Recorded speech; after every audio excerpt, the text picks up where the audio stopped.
Welcome back to The Explainer. I am so thrilled to have you with us today because we're looking at a story that is literally dominating the headlines in 2026.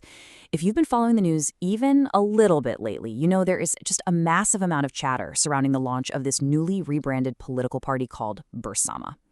Seriously, it feels like every single day there's a new headline, a new development, and a whole new layer to this giant political puzzle.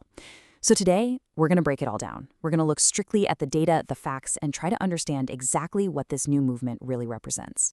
Okay, let's dive into this. The central intellectual mystery we are tackling today was actually perfectly framed by a recent discussion on BFM 89.9. They asked the big question about Malaysia's increasingly crowded political landscape. Is Bersama a genuinely fresh progressive force, or, is it just more of the same? With the political space fragmenting and evolving so quickly, everyone's wondering what this new vehicle actually brings to the table. Are we witnessing a brand new chapter here, or just a reshuffling of the deck? To answer that, here is our roadmap for today. We'll start with the buzz around Bersama, look at the architects, Rafizi and Nik Nazmi, explore the rebranding of a third force, dig into their progressive agenda, and finally ask, fresh force or familiar faces? All right, kicking things off with Section 1, the buzz around Bersama. So, leading up to the launch, there was an incredible amount of secrecy, especially around the Klang Valley. They managed to keep things tightly under wraps before signaling this new beginning, which naturally only amplified the public's curiosity. But once that curtain was pulled back, the momentum was just undeniable. Look at this figure right here, 25,000 recorded members in 2026 alone. Generating that kind of base in such a short period of time is exactly why this party is making the front pages every single day. They've captured a massive slice of the public's attention, and this number is a concrete metric of the hype they're generating right now. Moving right along to Section 2, the architects, Rafizi and Nik Nazmi. Because you have to ask, who's actually pulling the strings here? Well, the founders aren't exactly political newcomers trying to break into the scene. These are major, established political heavyweights. And this brilliantly illustrates exactly what I mean. On one side, we have Rafizi Ramli, the current Minister of Economic, and the former Secretary General and Vice President of PKR. On the other side, we have Nik Nazmi Nik Ahmad, the Minister of Natural Resources and Environmental Sustainability, who is also a former PKR Vice President. So we are looking at two current national ministers and former foundational leaders of the People's Justice Party. And their professional backgrounds before politics, contrasting but equally formidable. Rafizi came from pretty humble beginnings, secured a scholarship for electrical engineering, qualified as a chartered accountant in the UK, managed petrochemical assets as an executive at Petronas, and even founded the election volunteer organization Invoke. Nik Nazmi, on the other hand, graduated with a law degree from King's College London, served as the private secretary to Prime Minister Anwar Ibrahim, and then rose through the ranks as a Selangor State Exec Councillor and MP.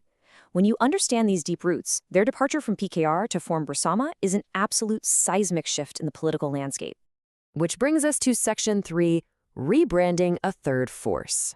Now, the actual mechanics of how Bersama came to be are fascinating. Rafizi and Nik Nazmi didn't just start a brand new party from scratch. They executed a highly strategic takeover of an existing entity. Let's trace this timeline. Back in March 2016, a party called the Malaysian United Party, or MUP, was founded in Penang.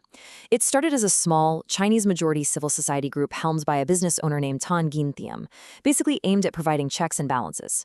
Fast forward to May 2018, and they faced a brutal reality check in the general election, losing all of their deposits. But then, May 2026 rolls around. This dormant party gets taken over by Rafizi and Nik Nazmi, rebranded as Bersama, and handed a completely new symbol and manifesto. It literally went from a small regional group to a major national vehicle overnight. Now, what's really interesting about this slide is the stark contrast in these actual figures from MUP's 2018 run. Look at this. They contested 5 parliamentary seats, won absolute zero, and walked away with a total of just 2,102 votes. That is a microscopic 0.02% of the voting percentage. Grounding the narrative in this data shows you just how far this entity has pivoted. I mean, they took a vehicle with a totally dismal past and injected it with massive 2026 ambitions. All right, let's get into Section 4, the progressive agenda. So, with a new logo, new leadership, and a new name, what does Bersama actually stand for?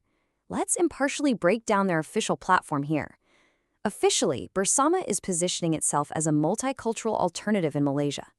Their stated ideological stances map out some very specific territory. They occupy a center-left political position, embracing what they call a third way ideology.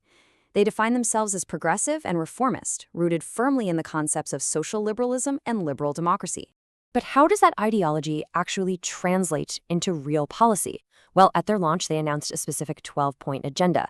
Among the highly tangible tenets of this new manifesto are commitments to providing monthly government aid, ensuring fair wages, and establishing free preschools. These are the foundational, on-the-ground promises they are making to the electorate right now. So the crucial point is this bold strategic declaration. Bersama has announced that they are going to contest the next election completely independent. No alliances, no coalitions. This is a massive move.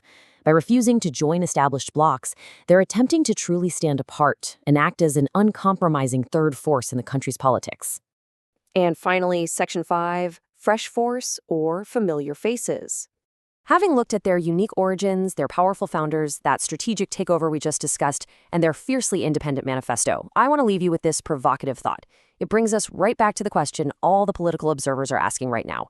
Will Bersama be the platform to genuinely galvanize young people in the 16th general election? Does this represent a true progressive shift that's going to push the country in a brand new direction? Or, at the end of the day, is it just a reshuffling of the same familiar PKR players under a different yellow and dark blue banner? Only time and the voters will tell for sure. Thank you so much for joining me to unpack the data behind the headlines on today's Explainer, and definitely keep your eyes on how this fascinating political story continues to unfold.